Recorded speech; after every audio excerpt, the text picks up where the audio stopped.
Thank you for joining us for Working Through the Word, a ministry of the Richmond Church of Christ. Let's join our pulpit minister, Mike Johnson, as he brings today's lesson. So the idea of respecting property boundaries was very important to the Lord. Now, the Proverbs writer actually says, do not remove the boundary of your father that your fathers set up.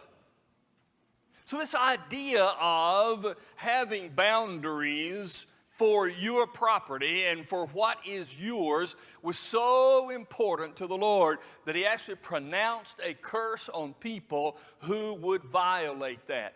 Well, to this day, we still have those same ideas. Whenever a house is bought, the survey is done to find out what the exact boundaries are, and pins are set so that people will know this is mine and this is yours. And it makes perfect sense. Fathers, stand in the gap. Fathers, stand in the gap as boundary setters for their families. That is God's idea. I read something amazing.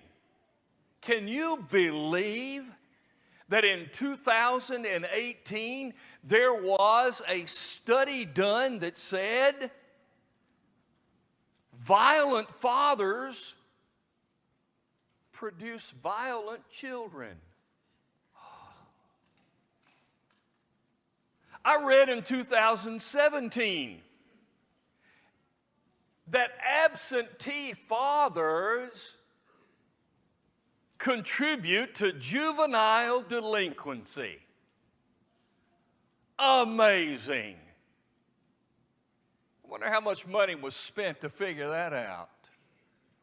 I wonder how much time was devoted. I really wonder, was the theory, we're not sure, but let's just see.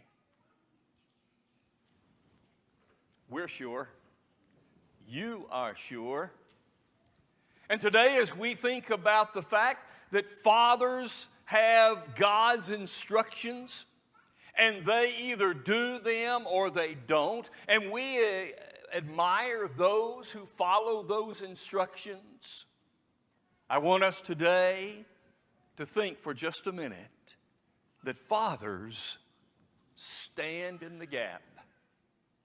As this is our theme for the year, fathers are those who are standing in the gap for their families. That's what God intends for us to do.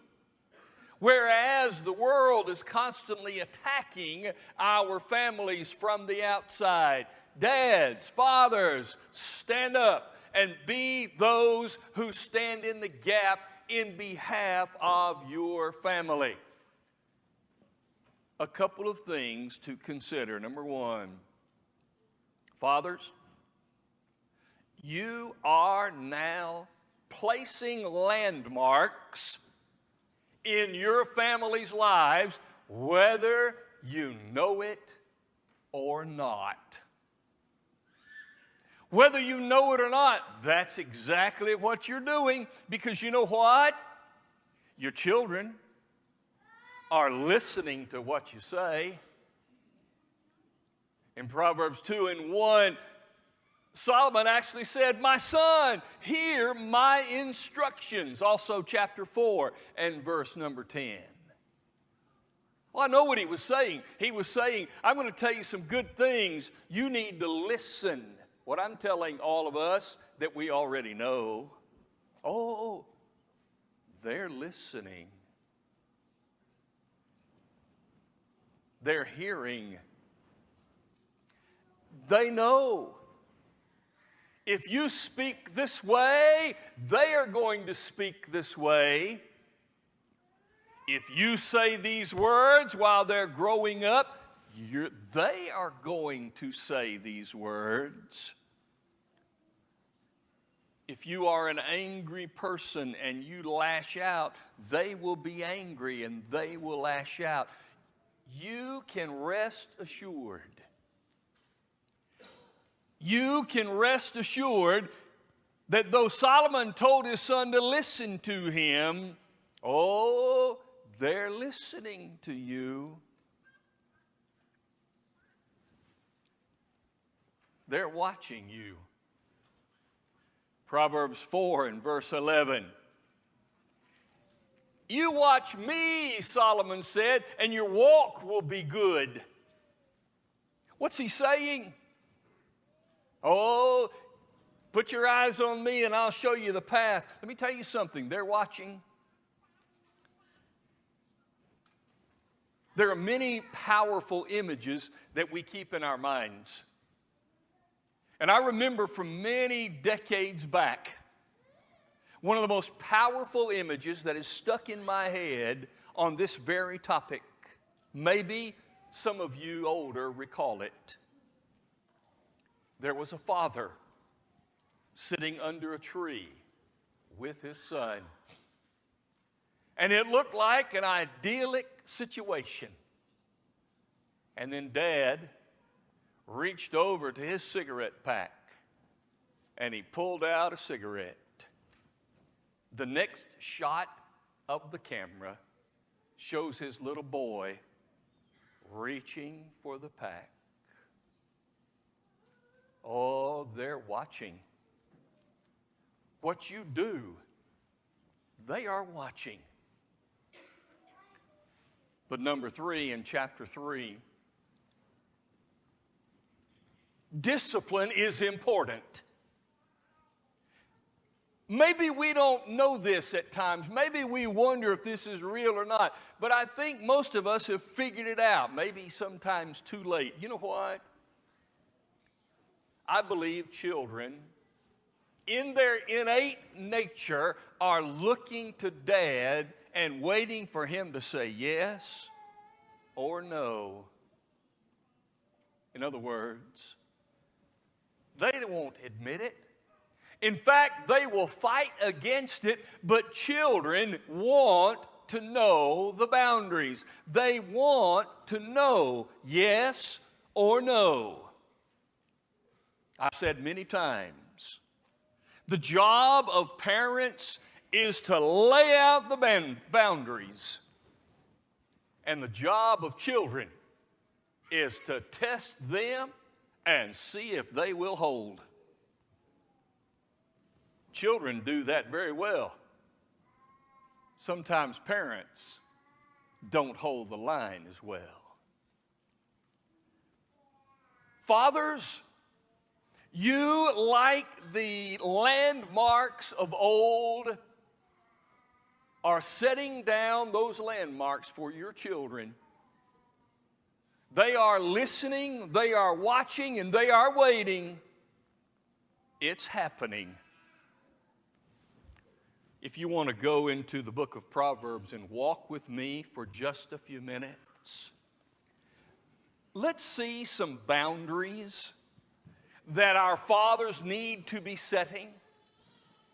And as we on this day honor those who do well, let us challenge all of us either to do it or to do better, or to place in our minds, if you're not a father yet, one day you will be, possibly.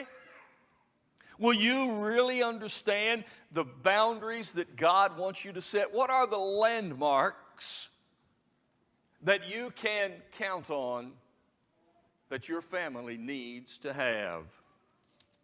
I want to begin in chapter 3 and in verse 27. Number 1, do not withhold good from others, especially when it is in your hand to do so. Lay down the landmark for your children and for your family to compliment others. It is such a great thing to hear someone just go out of his or her way to make a statement, a positive thing about another person. Walking up to them and say, I really appreciate you. Here is something I like about you. Notice what he said. When it is within your hand to do it, then don't withhold the good. Guess what? It is in your hand. It is. Today, when you take your father out to eat, will you compliment those who are providing that meal? And if they're doing a really good job, will you say to them, I really appreciate you serving us, and let those children hear that you pass out compliments? Will your children be able to say one day, Dad was a complimentary person. He tried to find something good in everyone and tell them about it. Will you be that father? Will you lay down that landmark? Will you help your children to learn that? Number two, here's a landmark that every father should set down. You all need to spend time with ants. I never had an ant farm. But I think that would be one of the coolest things to have, especially if it's very intricate, so that you could watch how those ants work. If you go to chapter 6, Solomon told his son, spend time with ants. Go to the ant, you sluggard. Consider her ways and be wise. For having no guide or overseer or ruler, provides her food in the summer and her food in the winter. Go watch the ants. Why? Because they are constantly busy. I wonder, I've never looked it up. Of course, every time I say something like that, somebody's got a phone, they're going to look it up right now. I don't recommend that. But you can look it up later and tell me if I don't get to it. Do ants sleep? I don't know. Have you ever seen an ant sleeping?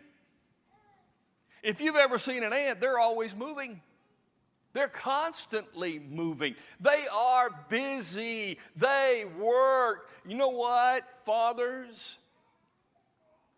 Teach your children to spend time with ants and learn the value of work.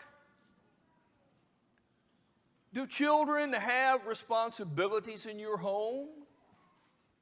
Do they do chores in your home? I could tell you of a person near and dear who said, I was raised in a home where children were told to have fun and almost had no responsibilities. He turned out well in spite of that. Teach your children to spend time with ants. Let them learn the value of work. Look at chapter 9 and verse 12. If you are wise for yourself. If you scoff, you will bear it alone. Fathers, there may not be something any more important. A couple of these fit our time, one coming later. This is very important. Lay down the landmark that says to your family and to your children, we are not going to look to blame other people for something. I am so tired of an entire society that's trying to figure out a way to blame everybody else for the condition that I'm in. I am so tired of trying to figure out a way that we have to announce all of these people are blamed and we all need to change. Well, yes, when we are at fault, we need to change. But I absolutely believe that we have a generation of people who spend their time looking to blame somebody else rather than looking at self and saying, what did I do to create this situation? Fathers, teach your family to take responsibility and don't look to blame other people. Next, chapter 10, verse 4. Fathers, lay down the landmark that tells your children to do their hand exercises. In my truck, a little cubby, I don't know what they call it, but I have one of those things that has springs, and you do like this, and it strengthens, supposedly, this part of your arm. Well, I do that because I like to play golf, and you got to be able to swing and have some power right there. And so I like to do the hand exercises. Look at what he says in chapter 10, verse 4. He that has a slack hand becomes poor, but the hand of the diligent makes rich. Are you teaching your children to do their hand exercises? Because with a slack hand, they will not have what they need to have. But if you teach them to strengthen the hand grip, they can be people who can hold on to what they need in life, and they can enrich themselves and others, because it is important to do your hand exercises. Look at chapter 16 and verse 24. Here's another one. Pleasant words are like a honeycomb, sweetness to the soul and health to the bones. Fathers, lay down the principle, the landmark in your family that says, I want all of us to have a good vocabulary. A good vocabulary. We want to have good words, not just words of compliment that we've already discussed, but healthy words, healthy speech. I heard the other day of a boy that came home from school, and he said a word he had heard at school. And his dad reached in his pocket and pulled out a quarter. He said, now, son, we don't talk like that here. The next day, his boy came home from school, and he said, Dad, I have a word today that's worth $1. There has to be a way of teaching and training and making sure that our children have good vocabulary to speak well. They need to speak well. They need to have good thoughts, a good, healthy vocabulary. Why? Because as he said here, it strengthens the bones. It is important. Look at chapter 17 and verse 6. Children's children are the crown of old men, and the glory of children is their father.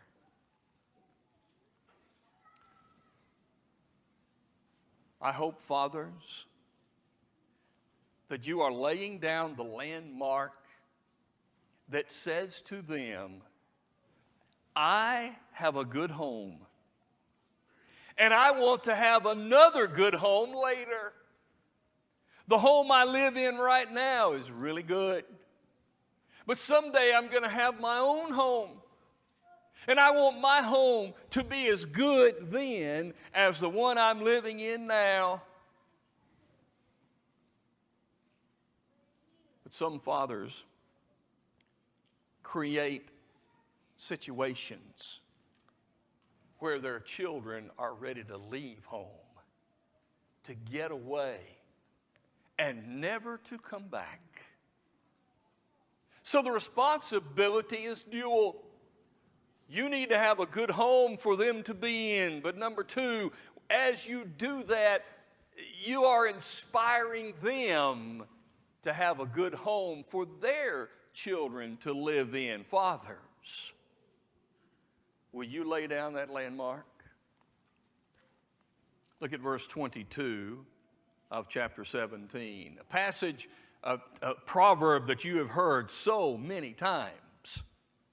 A merry heart does good like medicine, but a broken spirit dries the bone.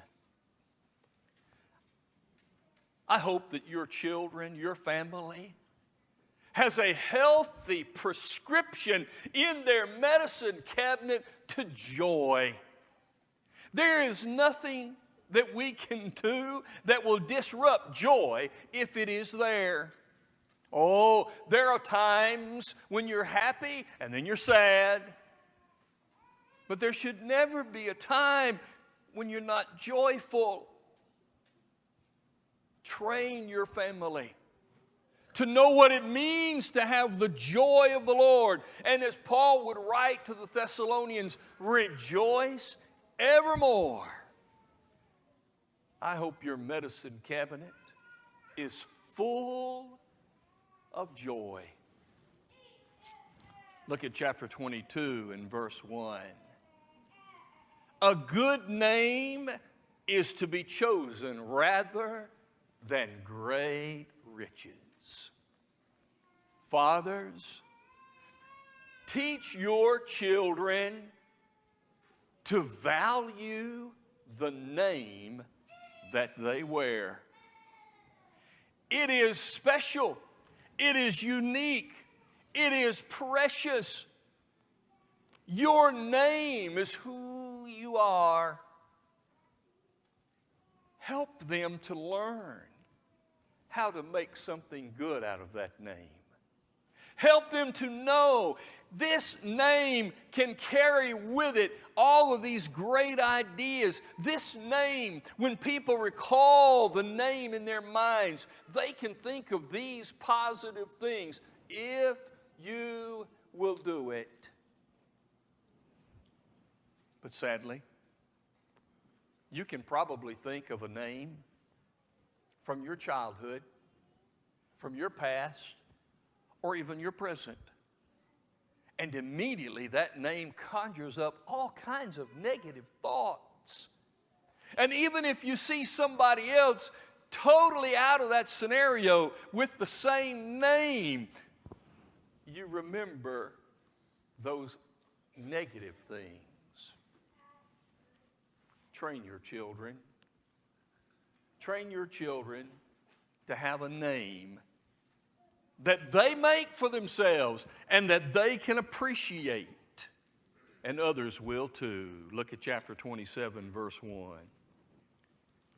Do not boast about tomorrow, for you do not know what a day may bring forth. Fathers, lay down the landmark that says, live today, and then tomorrow, do that again. Live today, and then tomorrow, live it again. That is, live today, and when tomorrow becomes today, live today. Some families are living in the past. I know of some fathers who are living through their children because they didn't get to do certain things, or they weren't as good in certain things. And so it's all about the fathers getting the thrill of a life they did not enjoy. Don't do that. And don't live in the future, thinking that right now is not as important as down there. Yes, the future is important, but you got to live today. I want to close with the idea from chapter 31. It's a text that most of us know well. But it's a text where a king is talking, and he talks first about men, and he talks second about women. Fathers, there may not be a greater challenge today than the challenge for us to stand in the gap, teaching our children to stay in their lane.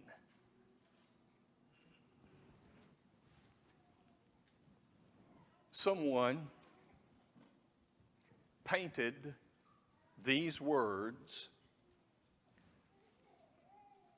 on the side of a building here in Richmond.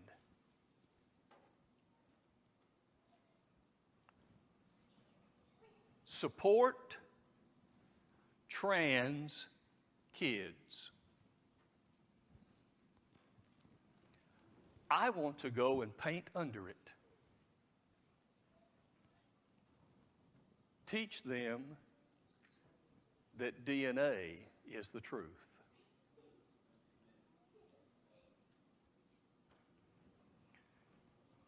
I wonder,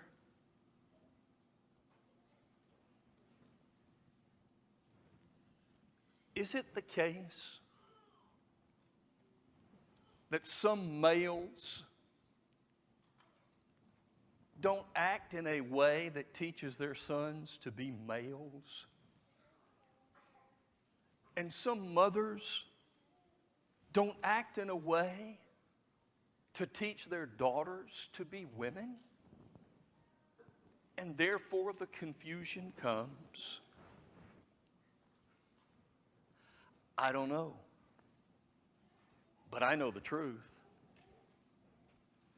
You are either male or you are female. Period. Fathers, teach it. We do a lot of things based on top 10. Top 10 reasons for this, top 10 reasons for that. I just gave you and there are plenty of more. There may not be a better instruction book on living every day than the book of Proverbs. I just gave you 10 things that all fathers need to do, laying down the landmarks for their families. Your father has laid down landmarks for you, and he says this: if you want to live in my house eternally, you have to be one of my children. You have to be born again of the water and the Spirit. And being immersed in baptism takes you into the family of that Father. If you're not a child of God, don't you want to be in the family? Maybe you strayed from the family. And like the story of the prodigal, the father is looking to see if you're going to come home. We're here for you today. Meet our shepherds if you need us while we stand and sing. We hope you enjoyed today's broadcast, brought to you by the Richmond Church of Christ. We are located at 1500 Lancaster Road in Richmond, Kentucky. We meet on Sunday mornings for Bible class at 9 a.m., followed by our morning worship service held at 10 a.m. Our Sunday evening service is held at 6 p.m., and our midweek Bible study is held on Wednesday at 7 p.m. If you are in the area, we would love to have you as our honored guest. Thanks for listening.